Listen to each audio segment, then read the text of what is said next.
চলতি বিপিএলে রংপুরের বিগ আপসেট টানা ৮ ম্যাচে অপরাজিত থাকার পর রাইডারদের হারতে হলো দুর্বার রাজশাহীর কাছে।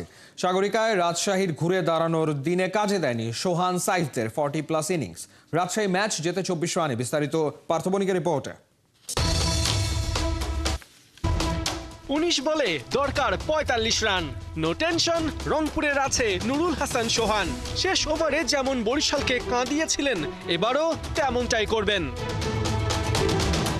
ওহ নো, একই শট, রান বার্লের বলে সোহান ডিপ মিড উইকেটে কট। রংপুর অফিসিয়ালদের মাথায় হাত। তবে কি বিপিএলে পেতে যাচ্ছে প্রথম হারের স্বাদ? হ্যাঁ, ম্যাচ শেষে রংপুরের সেই দশাই হলো। রাজশাহীর কাছে 24 রানে ম্যাচ হারতে হলো। টানা ৮ ম্যাচ জয়ের পর রংপুরের জন্য বড় আপসেটই বলা যায়। যদিও বিপিএল এর শুরু থেকেই রাজশাহীর অবস্থা হাঁসফাঁস। সাগরিকায় ওদের শেষ অ্যাসাইনমেন্ট প্রতিপক্ষ রংপুর রাইডার্স। অবশ্য কঠিন ম্যাচে ভাগ্য সহায় হয়নি রাজশাহীর। টস হেরে ব্যাটিং পান তাসকিনরা। তৃতীয় ওভারে রংপুরকে প্রথম উইকেট এনে দেন রকিবুল।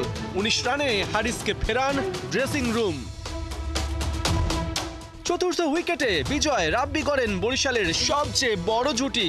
রাব্বি তুলে নেন আসরে নিজের দ্বিতীয় 50। তার ব্যাটে ৩২ বলে ৬০ রানের ঝকঝকে ইনিংস।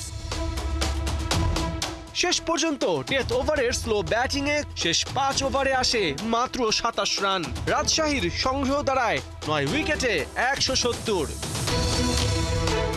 লক্ষ্য তাড়া করতে নেমে প্রথম ওভারেই রংপুরের আক্ষেপ।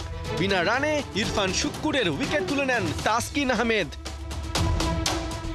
চতুর্থ ওভারে মেহরাবের জোড়া ভেলকি। ৪ রানে বোল্ড স্টিভেন টেইলর আর ইফতিখার রানের খাতাও খুলতে পারেননি। রংপুরের ব্যাটারদের আসা যাওয়ার মিছিলে ব্যতিক্রম ছিলেন সাইফ হাসান। ব্যাট হাতে ২ ছক্কা ৫ বাউন্ডারি হাঁকান। তবে কাছে গিয়েও পাননি 50-র দেখা। ২৯ বলে ৪৩ রানে ধরেন উল্টো রাস্তা।